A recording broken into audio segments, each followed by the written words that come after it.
ಗಾಯಗಳನ್ನ ನೋಡಿ ಹೊಡೆದಿದ್ದಾರೆ ಅನ್ನುವಂಥದ್ದು ಬಗ್ಗೆ ಚರ್ಚೆ ಆಗಿತ್ತು. ಅಲ್ಲಿ ದಾಳಿಗೊಳಗಾದ ಕುಟುಂಬಗಳು ಯಾವ ಕುಟುಂಬದವರು ದಾಳಿಗೆ ಒಳಗಾಗಿರ್ತಕ್ಕಂಥ ಕುಟುಂಬದ ಸದಸ್ಯರು ಅವರೇ ಹೇಳಿಕೆಯನ್ನು ನೀಡಿದ್ದಾರೆ. ಹಿಂದೂಗಳು ಹೌದೋ ಅಲ್ವೋ ಅಂತೇಳಿ ಬೇಕಾಬಿಟ್ಟು ಹೇಳಿಕೆನ ಕೊಡ್ತಾರೆ. ಆ ಸಿದ್ದರಾಮಯ್ಯ ಸಚಿವ ಸಂಪುಟ ಸದಸ್ಯರುಗಳು ಬೇಕಾಬಿಟ್ಟು ಹೇಳಿಕೆನ ಕೊಡ್ತಾರೆ. ಯಾವ ಸಂದರ್ಭದಲ್ಲಿ ಹೇಗೆ ನಡ್ಕೋಬೇಕು, ಇಡೀ ದೇಶ ಒಕ್ಕೊರಳಿನಿಂದ ಇವತ್ತು ಪಾಕಿಸ್ತಾನದ ಅಟ್ಟಹಾಸವನ್ನು ಮೆಟ್ಟಿ ನಿಲ್ಲಬೇಕು, ಮಟ್ಟ ಹಾಕಬೇಕು ಅಂಥೇಳಿ ಈ ಒಂದು ವಾತಾವರಣ ಇಡೀ ದೇಶದಲ್ಲಿದ್ದಾಗ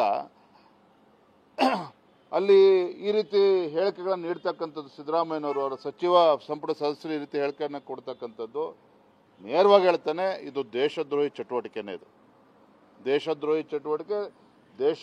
ದೇಶದ ವಿರುದ್ಧ ನಿಲುವನ್ನು ಸಿದ್ದರಾಮಯ್ಯನವರು ಅವರ ಮಂತ್ರಿಮಂಡಲ ಸದಸ್ಯರು ತೆಗೆದುಕೊಂಡಿದ್ದಾರೆ.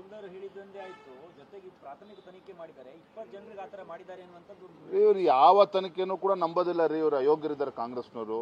ಯಾವ ತನಿಖೆ NIA ತನಿಖೆ ಮಾಡಲಿ ಅಥವಾ ಇನ್ಯಾವುದೇ ತನಿಖೆ ಆದರೂ ಕೂಡ ಇದು ಮೋದಿಯವರು ಹೇಳಿ ಮಾಡಿಸಿದ್ದು ಅನ್ನೋ ಒಂದು ಮನಸ್ಥಿತಿ ಇವತ್ತು ಕಾಂಗ್ರೆಸ್ನವ್ರದ್ದು. ಅಂಥ ಮನಸ್ಥಿತಿಯಲ್ಲೂ ಕಾಂಗ್ರೆಸ್ನವರು ಇದ್ದಾರೆ. ಬರೀ ಇಂಥ ವಿಚಾರದಲ್ಲಾದರೂ ಕೂಡ ಇವತ್ತು ಮೋದಿಯವ್ರ ಪರವಾಗಿ ನಿಲ್ಲಬೇಕಾಗಿತ್ತು, ದೇಶದ ಪರವಾಗಿ ನಿಲ್ಲಬೇಕಾಗಿತ್ತು. ಅದನ್ನು ಬಿಟ್ಟು ಈ ರೀತಿ ಮನಸೋ ಇಚ್ಛೆ ಹೇಳಿಕೆಯನ್ನು ನೀಡ್ತಕ್ಕಂಥದ್ದು ಅಕ್ಷಮ್ಯ ಅಪರಾಧ. ಈಗಲೂ ಕೂಡ ಕಾಲ ಮಿಂಚಿಲ್ಲ. ತತ್ಕ್ಷಣ ದೇಶದ ಜನರ ಮುಂದೆ ಕ್ಷಮೆಯನ್ನು ಕೇಳಬೇಕು ಸಿದ್ದರಾಮಯ್ಯನವರು. ಸರ್ವಪಕ್ಷ ಸಭೆ ಕರೆದು ಮೋದಿಯವರೇ ಇಲ್ಲ, ಬಿಹಾರದ ಚುನಾವಣೆಗೆ ಹೋಗಿದ್ದಾರೆ ಅನ್ನೋಂಥ ಟೀಕೆಗಳು ಕೂಡ ಆಗ್ತದೆ. ಇವರು ಟೀಕೆಗಳು ಮಾಡೋದಕ್ಕೆ ಸಮಯ ಸಂದರ್ಭಗಳಿದೆ. ಈಗ ಪರಿಸ್ಥಿತಿ ದೇಶದ ಪರವಾಗಿ, ಭಾರತದ ಪರವಾಗಿ, ಪಾಕಿಸ್ತಾನದ ವಿರುದ್ಧ ಈ ಉಗ್ರಗಾಮಿ ಸಂಘಟನೆಗಳೇನಿದ್ದಾವೆ ಅದರ ವಿರುದ್ಧ ಒಂದು ನಿಲುವನ್ನು ತೆಗೆದುಕೊಳ್ಬೇಕು. ಇಡೀ ದೇಶ ಒಂದಾದಾಗ ದೇಶದ ಪರವಾಗಿ ನಿಲ್ಲಬೇಕು.